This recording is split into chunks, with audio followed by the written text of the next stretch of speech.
बहुत समय पहले विंध्याचल वन के पास एक छोटा सा गांव था। उस गांव में आर्यन नाम का एक गरीब लेकिन मेहनती लड़का रहता था।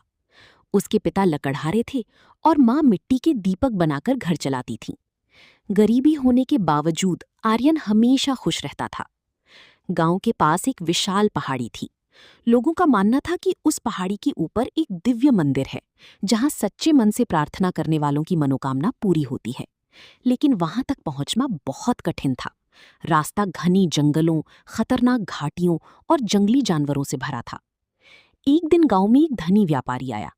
उसने लोगों से कहा, मैं उस मंदिर तक जाकर वहां का खजाना लेकर आऊंगा, फिर पूरे गांव को खरीद लूंगा। व्यापारी का नाम रुद्रसेन था। उसे अपनी दौलत और ताकत पर बहुत घमंड था। गांव वालों ने उसे समझाया कि मंदिर तक पहुंचने के लिए धन नहीं, बल्कि विनम्रता चाहिए, लेकिन वो हंस पड़ा। अगली सुबह रुद्रसेन अपने सैनिकों और नौकरों के साथ पहाड़ी की ओर निकल पड़ा। दूसरी ओर आर्यन भी चुपचाप भगवान के दर्शन करने के लिए उसी रास्ते पर चल पड़ा। जंगल में अचानक तेज आंधी चलने लगी। पेड़ हिलने लगी। सैनिक डर कर भाग गए। रुद्रसेन गुस्से में चिल्लाया, तुम सब कायर हो। तभी उसका पैर फिसला और वो एक गहरी खाई के किनारे लटक गया। उसने मदद के लिए पुकारा, लेकिन उसकी सारी नौकर भाग चुकी थी। उसी समय वहां आर्यन पहुंचा।